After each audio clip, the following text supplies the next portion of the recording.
नमस्कार दोस्तों, आज हम आपको ले चलेंगे इतिहास के उन पन्नों में जहां कभी पूरा सच दिखाया ही नहीं गया। हम बात कर रहे हैं मुगल साम्राज्य के छठे सम्राट औरंगजेब की। उनके शासनकाल को लेकर कई मतभेद हैं, जिन पे हाल ही महाराष्ट्र के सपा सांसद अब्बू आजमी विवादों के घेरे में आए थे। वैसे कहा तो ये भी जाता है कि औरंगजेब एक कट्टरपंथी इस्लामी था। उसने अपने धर्म विस्तार के लिए कई हत्याएं करवाई। मगर सोचिए दोस्तों, अगर वास्तव में ऐसा होता तो क्या औरंगजेब शिवाजी के पोते और संभाजी महाराज के बेटे साहू जी महाराज का पालन पोषण करता? औरंगजेब को हिंदुओं से इतनी नफरत होती तो क्या वो अपने सेनापति के रूप में हिंदुजा सिंह को रखता? औरंगजेब के पिता शाहजहां के शासनकाल में सेना के विभिन्न पदों, दरबार के दूसरे अहम पदों और विभिन्न भौगोलिक प्रशासनिक इकाइयों में हिंदुओं की तादाद 24% थी, जो औरंगजेब के शासनकाल में 9 की बढ़ोतरी हुई और में 33% हो गई। ये बात हम नहीं कहते, बल्कि कई सारे सोर्सेज, वकील, इतिहासकार कहते हैं। तो सोचिए दोस्तों, अगर औरंगजेब को हिंदुओं से इतनी नफरत होती तो क्या वो अपने दरबार में 33% हिंदुओं को पनाह देते? मगर आज के समय में आलमगीर औरंगजेब के नाम पर हम भारतीयों के बीच नफरत फैलाने और बांटने का काम किया जा रहा है। आजकल लोगों में ये धारणा बन गई है कि हिंदू राजा विस्तार करे तो महान, मुस्लिम राजा विस्तार करे तो क्रूर। मगर तब ऐसा कुछ भी नहीं था दोस्तों। तब हर राजा सत्ता और विस्तार के लिए लड़ता था, अब चाहे औरंगजेब हो या कोई और रही बात मंदिर तोड़ने की, तो आपको बता दूं, कुछ रिलायबल स्रोत है जैसे रिचर्ड ईटन ड्रेयर्स, वो सब बताते हैं कि औरंगजेब ने ज्यादा से ज्यादा 15 मंदिरों को तोड़ा और उसके पीछे कोई धार्मिक मंशा नहीं थी, बल्कि कुछ राजनीतिक कारण होते थे, जैसे विद्रोहियों का मंदिरों में छुप जाना, मंदिरों का विद्रोहियों का साथ देना। अब इस स्थिति में किसी भी धर्म का राजा हो तो वो भी वही करता जो औरंगजेब ने किया। डॉक्टर पट्टासी रमैया अपनी किताब फेदर्स ऑफ स्टोन में लिखते हैं, काशी में जो मंदिर तोड़ा उसमें कुछ अनैतिक कारण चल रहे थे। ऐसे और भी कई सारे कारण होते थे जिस वजह से औरंगजेब ने मंदिरों को तोड़ा था। अब बात आती है, जब मंदिरों को तोड़ना औरंगजेब का काम था तो उसने कई मंदिरों में दान क्यों दिया? तो आपको बता दें कि विशंबर नाथ पांडे, जो उड़ीसा के गवर्नर भी रह चुके हैं, उनकी किताब फरमान्स ऑफ किंग औरंगजेब में उन्होंने बताया कि औरंगजेब ने भारत के 100 से मंदिरों में दान भी दिया था। उन्होंने अपने कुछ स्कॉलर्स को जब उत्तर भारत में भेजा और मुख्य मुख्य मंदिरों में इंक्वायरी की, और डीप रिसर्च में पता चला कि औरंगजेब ने जिन जिन 100 मंदिरों को दान दिया उनमें मुख्यतः गुवाहाटी का कामाख्या मंदिर, उज्जैन का महाकाल का मंदिर, वृंदावन का भगवान कृष्ण का मंदिर शामिल है। इस तरह से कई मंदिर आज भी मौजूद है जिनमें औरंगजेब ने दान दिया था। दोस्तों, पहले कोई हिंदू मुस्लिम की लड़ाई नहीं थी। अगर ऐसा होता हो, औरंगजेब की अलग अलग और मुख्य विभागों पर हिंदू मंत्री मौजूद नहीं होते, जिसमें मुख्यतः राजा जय सिंह, राजा जसवंत सिंह और राजकोष मंत्री राजा रघुनाथ बहादुर थे। रघुनाथ बहादुर अकबर के वित्त मंत्री तोडरमल के पोते थे। इस तरह कई ऐसे हिंदू राजा थे जिनके सेनापति मुस्लिम होते थे। पहले कोई हिंदू मुस्लिम की लड़ाई नहीं थी, ये अंग्रेजों का कूटनीति थी जो आज भी चली आ रही है। औरंगजेब का पूरा नाम अबुल मुजफ्फर मुहिउद्दीन मोहम्मद औरंगजेब था, जिनका जन्म 3 नवंबर 1618 को गुजरात के दाहोद में हुआ था। ये शाहजहां और मुमताज महल के तीसरे पुत्र थे। औरंग बचपन से ही बुद्धिमान और गंभीर प्रवृत्ति के थे। उन्होंने कुरान, फारसी, अरबी में अच्छा खासा ज्ञान प्राप्त कर लिया था।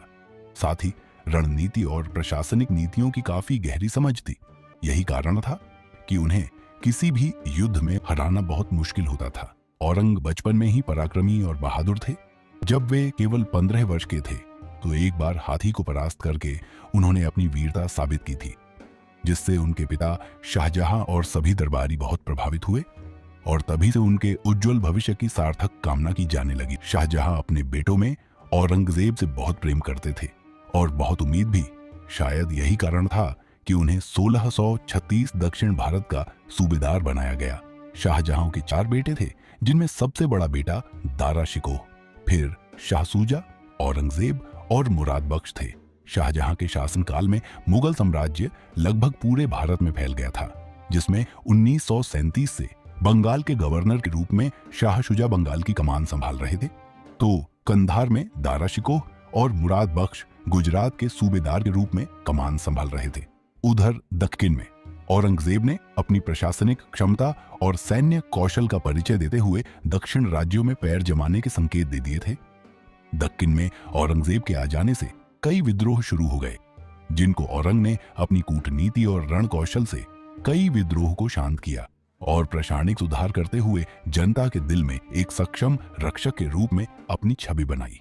1656 में कुतुबशाही वंश के मूसा खान नामक एक सेनापति ने 12,000 बंदूकधारियों की एक सेना का नेतृत्व किया और औरंगजेब पर हमला कर दिया था, जो गोलकोंडा किले की घेराबंदी कर रहा था। बाद में उसी अभियान में औरंगजेब ने बदले में 8,000 घुड़सवारों और 12,000 कर्नाटक बंदूकधारियों वाली सेना का सामना किया और मूसा खान को परास्त करके अपनी प्रशासनिक क्षमता का परिचय दे दिया था। उन्होंने दक्षिण भारत में विशाल साम्राज्य का विस्तार किया और गोलकुंडा व बीजापुर जैसी सल्तनतों को अपने अधीन किया। उनके शासनकाल में मुगल साम्राज्य अपनी चरम सीमा पर पहुंच चुका था। लगभग पूरे भारत पर शासन मुगल सल्तनत का झंडा फहराने लगा था।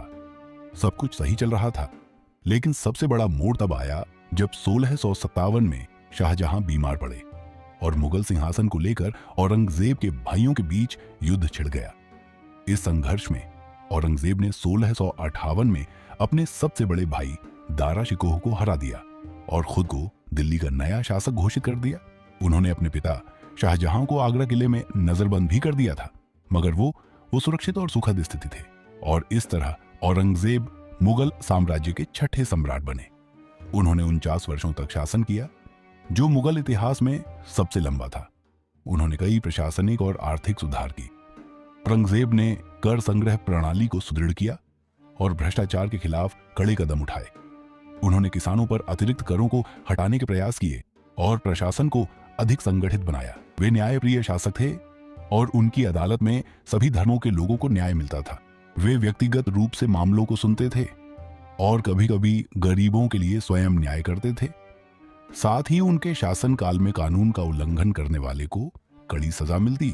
उनके राज्य में कोई भी व्यक्ति किसी भी तरह का क्राइम करने से डरता था। कहा जाता है उनके शासनकाल में जनता बहुत सुखी थी। यही कारण है उन्होंने 49 साल शासन किया। इतनी विशाल सत्ता के बावजूद औरंगजेब ने विलासिता से दूरी बनाए रखी। कई भाषाओं के जानकर औरंगजेब खुद कुरान लिखते थे और अपनी आजीविका के लिए टोपी सिलते थे। वे राजकोष से धन का दुरुपयोग नहीं करते थे। वो राजकोष को खुद नहीं बल्कि जनता का धन मानते थे। औरंगजेब को अक्सर उनकी धार्मिक नीतियों के लिए जाना जाता है, लेकिन यह भी सच है कि उन्होंने कई हिंदू अधिकारियों को उच्च पदों पर रखा। उनके शासन में राजपूत राजा, मराठा सरदार और अन्य भारतीय समुदायों के लोग महत्वपूर्ण प्रशासनिक भूमिकाओं में थे। कहा तो यह भी जाता है कि उन्होंने कई सारे मंदिरों को तुड़वाया, मगर ऐसा नहीं है। उन्होंने राज्य और जनहित के लिए मस्जिदों भी तुड़वाया था। मंदिरों का तोड़ना उनका कोई धार्मिक मकसद नहीं बल्कि राज्य विकास था। औरंगजेब ने अपने शासनकाल में मराठों के साथ कई युद्ध लड़े। इनमें से उंबरखिंड की लड़ाई 1661, सूरत की लड़ाई 1674, पुरंदर का युद्ध 1665 और सिंहगढ़ का युद्ध 1670 प्रमुख थे। शिवाजी महाराज ने मुगलों से 11 युद्ध लड़े थे। उनके बाद उनके पुत्र छत्रपति संभाजी महाराज ने औरंगजेब से युद्ध किया। मराठा वंश के शक्तिशाली शासक छत्रपति राजाराम प्रथम ने भी 11 साल लगातार मुगलों से युद्ध किया था। छत्रपति शिवाजी द्वितीय संरक्षिका महारानी ताराबाई ने 7 साल तक युद्ध किया था। साल 1680 में छत्रपति शिवाजी महाराज की मृत्यु के समय से लेकर 707 में औरंगजेब की मृत्यु तक मुगल साम्राज्य और मराठा साम्राज्य में संघर्ष चला था। औरंगजेब से संभाजी के साथ युद्ध हुआ, जिसमें उन्होंने संभाजी महाराज के 7 साल के साहूजी महाराज को 1689 में बंदी बना लिया, मगर औरंगजेब ने उन्हें अपने बेटे की तरह पाला पोसा। साथ ही मुगल खरगोन और अवकलकोट के आसपास राजस्व अधिकार और जमीन भी दी थी। औरंगजेब ने दिल्ली के लाल किले में मोती मस्जिद का निर्माण कराया। दिल्ली का लाल किला के निर्माण शाहजहां ने करवाया था। उसने औरंगाबाद में अपनी पत्नी राबिया उद दौरानी का मकबरा बनवाया, जिसे दूसरा ताजमहल तथा बीबी का मकबरा भी कहा जाता है। अंतिम दिन दक्कन में गुजारे। उन्हें दक्कन से इतना लगाव हो गया था कि वो अंतिम दिनों की भारत के दक्कन में ही अंतिम सांस ली।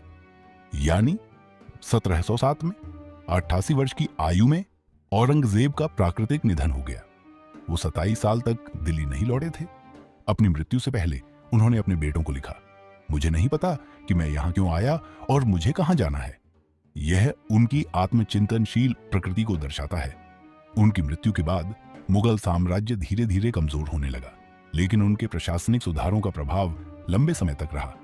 1707 में औरंगजेब की मृत्यु के बाद उनके बेटे राजकुमार आजम शाह ने शिवाजी महाराज के पोते साहूजी महाराज को रिहा कर दिया, मगर कोई धर्मांतरण नहीं कराया। अगर वो धार्मिक भावना रखते तो धर्मांतरण भी करवा सकते थे, बल्कि साहूजी के पालन पोषण में औरंगजेब की बेटी जेम्बुनिशा बहुत ख्याल रखती थी। यही कारण है कि साहूजी महाराज उसे अपनी बहन मानते थे, क्योंकि वो भी भाई की तरह ख्याल रखती थी। औरंगजेब का जीवन एक जटिल गाथा है। वे एक सख्त शासक थे, लेकिन उनकी मेहनत, अनुशासन और प्रशासनिक क्षमता को नकारा नहीं जा सकता।